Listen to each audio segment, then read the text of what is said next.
Saturday night, I went to bed a couple hours after my wife. That's typical. She likes to lay down before 11 while I drink beer and play video games until I can't see straight. I probably snuck into bed somewhere around 3 a.m. An hour or two later, she shook me awake from a paper-thin sleep. The door just opened. Huh? My head was spinning, transitioning from drunken stupor to the hangover it was sure to become. The door. It just opened. She elbowed me in the side so that I'd open my eyes. I could tell by her voice, now that I was coming back to reality, that she was frightened. That's when I realized what had happened. It was 4 a.m, and something had opened our bedroom door. We keep it closed so the cats don't climb into bed and take up all the space. There's no lock on it, but it closes and latches. Cats can't reach that high up to turn the handle. Well, that's not good, I said, because clearly she was expecting a response. The door opens at an angle. There's a mirror in the hallway, and from where I was lying, I could see half of my face. I got up and went to the door, peeked my head out and turned right to look down the dark hallway. The apartment seemed empty. You didn't open it? I asked. No, I woke up and it just opened. I think the sound of the latch woke me up. I opened my eyes and the door was just opening. On its own? Yes, on its own. Must be a ghost, I said, because I knew it would scare her. She got up to use the bathroom. Well, now I'm scared. She said from behind the cracked door. Better a ghost than a home invader or something. No agreement, but no dissent there either. Do you want me to check out there? We have a gun, but truthfully I wasn't clear-headed enough to feel comfortable taking it out of the safe. My head was spinning and my dry eyes desperately wanted to stay closed. You'll end up shooting one of the cats. Just leave it. Probably the wind. Yeah, maybe I didn't close the door all the way when I came in. I was trying to be quiet. We went to bed. My sleep was restless. I kept thinking I would open my eyes to that open door and the dark hallway beyond. The sliver of mirror I could see from where I slept.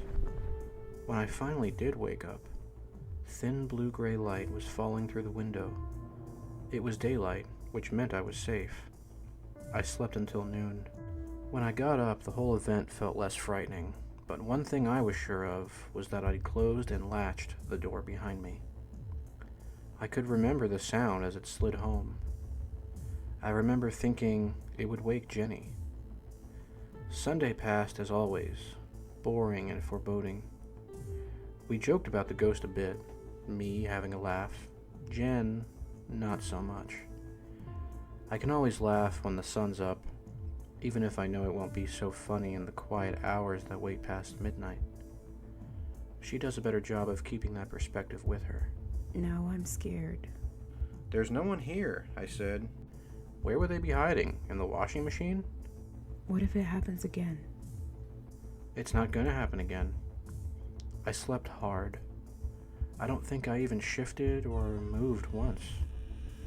I dreamed that it was 2 a.m. and a sound had pulled me from sleep. Of course, I didn't know I was dreaming. I was lying in bed and the bedroom door was wide open. There was a cat on the floor beneath me, rubbing against the bed frame and purring. I stood up. I shook the bed once, said, "Hey," but quietly, like I was worried someone else might hear me. I poked my wife's leg. "Hey, did you open the door?" She turned, struggled to open her eyes. What? I said the door's open again. Did you do it? No. I popped my head out and looked into the living room, and it was empty. There was nothing there.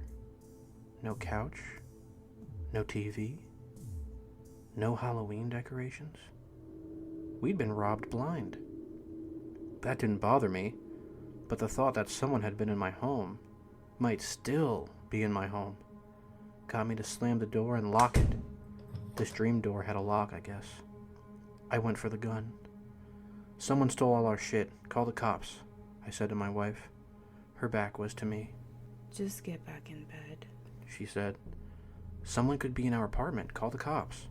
"It's just the ghost." That made sense. I put the gun down and climbed back into bed. It was much warmer in there than standing in our cold bedroom in my boxers. My eyes wanted to close immediately. I began to drift when I was overtaken by the urge to check that I'd really locked the door. My eyes opened and I saw the bedroom door open again. The darkness in the hallway trying to slip past the barrier into our room. I was looking at the mirror in the hall, the small section I could see, making eye contact with myself.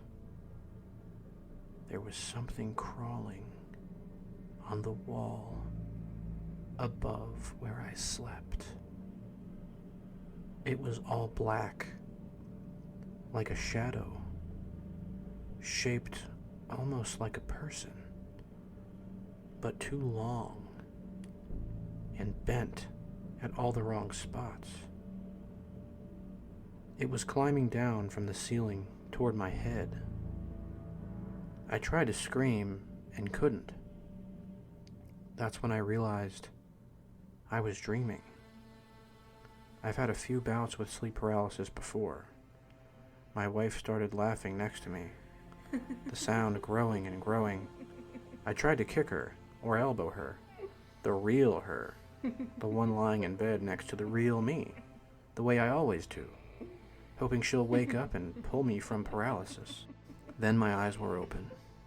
I was lying just as I had been when I fell asleep, turned on my side, facing my wife. She was facing me, her face serene, lost somewhere inside her head. There was something behind her, a pale face, poking over the edge of the bed. Its arms were long and black and bent inward at the elbow. White hands gripped the edge of the bed where it rested its chin. I saw it behind her and tried not to look at it, thinking I was still dreaming, still stuck. It smiled at me as it slowly lowered itself beyond my line of vision. My breathing was fast and ragged. I moved onto my back. I could move. I could feel. I wasn't sleeping.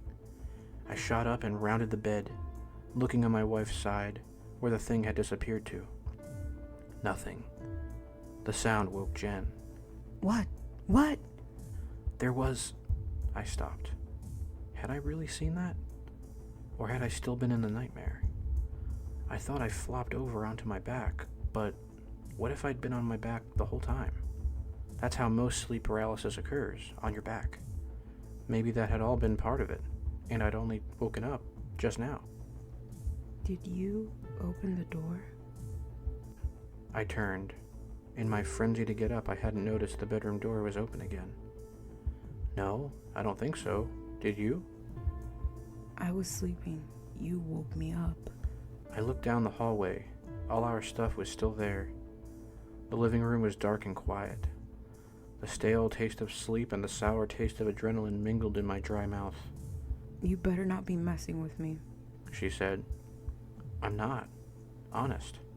I had a nightmare. I thought the door was open, but I was sleeping. All our stuff was missing. But I stopped again. I didn't want to tell her about the thing crawling on the wall or hiding behind the bed. I don't know. Were you sleepwalking? Never sleepwalked before, I said. This time, I used the bathroom, then went to the kitchen to get some water. I did a quick sweep of the apartment. It didn't take long. Like I said, not very big, because I knew I had to if I wanted any hope of falling back asleep. There was no one there, nothing out of place. Somehow that only made me feel worse. I went back in the room, closed the door, pulled on the handle from inside to make sure it was fully closed. I didn't fall asleep for hours. I couldn't stop thinking about the thing I'd seen on the wall. The thing that had still been in the room when I'd woken up. Had it? I might be losing my mind.